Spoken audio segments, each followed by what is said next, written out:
Okay, so today we have my athletic injury review presentation based on the tear in the shoulder labrum.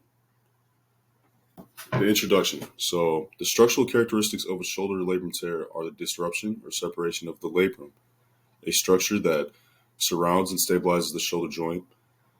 A shoulder labrum tear can occur due to trauma, such as falling on an outstretched arm, and it's most commonly seen in athletes, those who are in sports like cricket, baseball, and tennis, where it has a lot of overhead activities, and the prevalence of shoulder labrum tear injury estimates suggest that between 10 to 20% to 30% of overhead athletes may be affected by this injury. The gender distribution among those affected by shoulder labrum tear injury is not well established, but some evidence suggests that male athletes are at a higher risk, most likely those who are with high overhead throwing motion activities, like I said, baseball and cricket. And despite it being a high prevalence of shoulder labrum tear injury in overhead sports, the diagnosis and management of this injury remain challenging. There are limited treatment options available, and current evidence is mixed on the effectiveness of surgery in these patients. But it's also important to identify risk factors for this injury and develop better prevention strategies, just so people can stay away from this injury. And the prevention methods are including conditioning exercises, proper technique, and the use of protective gear. One example of conditioning exercise is the use of resistance training to strengthen the muscle around the shoulder joint. A 2020 review of 9 studies found that resistance training did not significantly reduce the risk of shoulder pain in high-level athletes. Another method for prevention is the use of proper technique in sports that involve overhead movements like baseball and basketball, and the use of protection gear like knee pads, mouth guards may offer some protection for these injuries, but the effectiveness of these protective gears is still unclear. So there definitely should be more future research going into this, trying to explore the effectiveness of these protective gears and trying to find something to help with the shoulder labrum tear injury, because it's such a tricky injury that we're still trying to figure out to this day and find the right prevention methods, to help athletes with future labrum tear injuries and try to push away from surgery as much as we can. Now we have treatment. Options of treatment can vary depending on the severity of the injury. The current methods for treatment include rehabilitation, surgery, and physical therapy. And rehabilitation is often the first line of treatment for shoulder labrum tear injury, and it's just a combination of rest, ice compression, elevation, and physical therapy. The goal is to help reduce pain, improve the range of motion, and the strength in your shoulder labrum to get that muscle back cured. And a systematic review and meta-analysis of 6 randomized controlled trials found that rehabilitation was effective in reducing pain and improving range of motion in patients with shoulder labrum tear injury. However, some patients may require surgery if the injury is severe or if non-surgical management fails to alleviate symptoms. And this may involve a variety of surgical options such as arthroscopy or open surgery to repair the torn labrum or to treat any associated injuries. And physical therapy may be used as an adjunct to rehabilitation or surgery to help patients achieve their goals and improve long-term outputs. And this may involve exercises to improve range of motion and strength, as well as education on injury prevention and just proper technique in different motions to get that shoulder back strong again. And here we're on rehabilitation. In the picture shown, there's a female with a 5-pound dumbbell, most likely, and she's working her shoulder in a range of motion where she's going down and lifting it back up while she has her arm completely straightened out.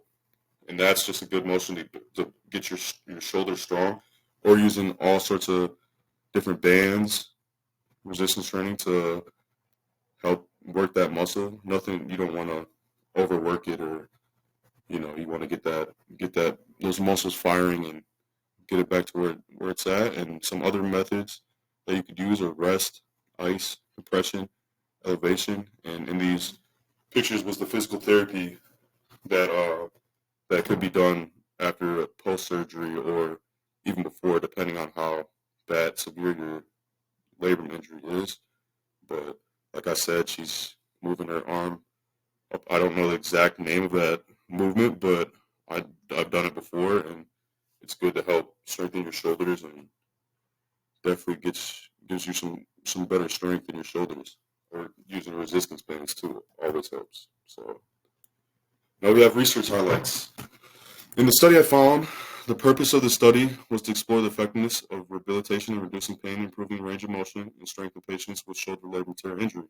The participants in the study included 60 patients who were diagnosed with shoulder labrum tear injury. The patients were randomized into 3 groups: a rehabilitation group, control group, and a surgical group. The patients in the rehabilitation group participated in a 6-week rehabilitation program that included exercises to improve range of motion and strength, as well as education on injury prevention and proper technique. The patients in the control group received no treatment. The patients in the surgical group underwent often open repair surgery to repair the torn labrum. The researchers measured pain and range of motion before and after the intervention. They found that the rehabilitation group experienced a significant reduction in pain and a significant improvement in the range of motion compared to the control group. The surgical group also experienced a significant reduction in pain and significant improvement in range of the motion. However, the researchers found that the rehabilitation group outperformed the surgical group in terms of range of motion at 6 weeks. The researchers concluded that rehabilitation can be an effective first-line treatment for shoulder labrum tear injury and that it may be a viable alternative to surgery in some cases. The researchers also suggest that future research should explore the long-term outcomes of rehabilitation compared to the surgery in patients with shoulder labrum tear injury. And additionally, future research should focus on identifying the optimal duration and intensity of the rehabilitation program and on understanding the underlying mechanisms of shoulder labrum tear injury. And now we have the importance of the knowledge of this for movement practitioners.